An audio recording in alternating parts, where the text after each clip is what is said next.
All right, let's dive right in. Today, we're unpacking a really powerful and, let's be honest, pretty complex worldview. It's one that tries to merge ancient prophecies with a vision for a totally new kind of future. So let's get straight to the heart of the idea. This one sentence, taken right from our source material, is basically the foundation for this whole belief system. I mean, wow, it's a huge prediction about a complete transformation of the entire globe. So what on earth does that actually mean? Let's break it down piece by piece. So, according to the source, the real thing that's going to shake up modern society isn't what you'd expect. It's not politics, it's not economics, it's this idea of global theocratic messianicism. The thinking is, the world isn't going to change through some normal revolution, but through a massive shift in what we all believe deep down. To really get this worldview, you got to start with its name. It's a mouthful, I know. First up, messianism. What does that word mean in this very specific context? The absolute key word to focus on here is universal. See, this isn't talking about one religion's specific savior. No, the source describes a belief in one single principle of salvation that just cuts across all cultural boundaries. It's supposed to apply to everyone, everywhere. And how do they build this universal idea? Well, it's pretty fascinating.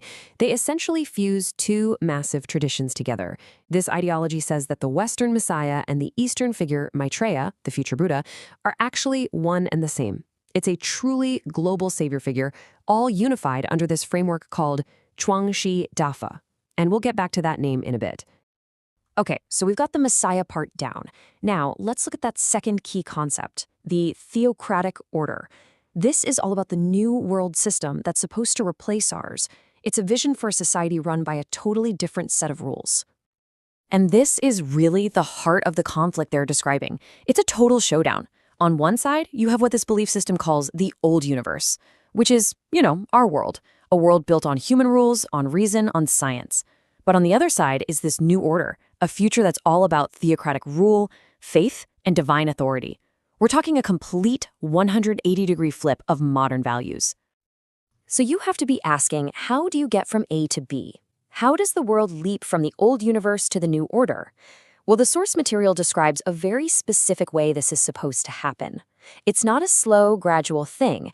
It's meant to be a sudden, profound shift in consciousness, called the Great Awakening. And here's the spark for that fire. Remember that name I told you to keep in mind, Chuangshi Dafa? The source explicitly names this belief system as the driving force, the catalyst, that's supposed to kick off this whole awakening. It's presented as the teaching that will unlock a new spiritual awareness for the entire world. You can almost think of it like a domino effect. First, the teaching spreads. As it spreads, it causes people to fundamentally change their core beliefs. Then, once those beliefs shift, followers start to reject the old rules and systems of our world. And that mass rejection, that's the final domino that supposedly ignites the global Great Awakening.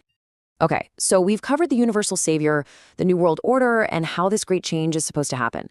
Now, let's pull all those pieces together. What's the endgame here? What is the ultimate goal of this massive prophecy? You see, this is way more than just a single idea. It's a complete story for the future of humanity.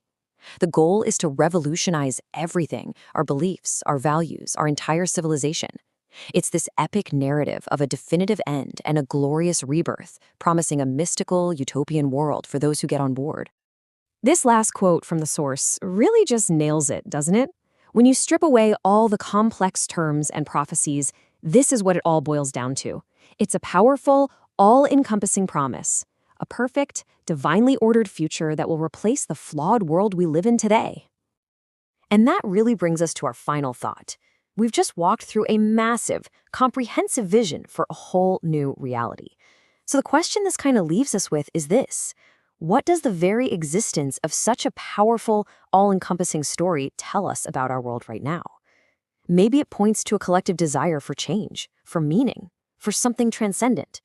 It's definitely something to chew on. Thanks for joining me for this explainer.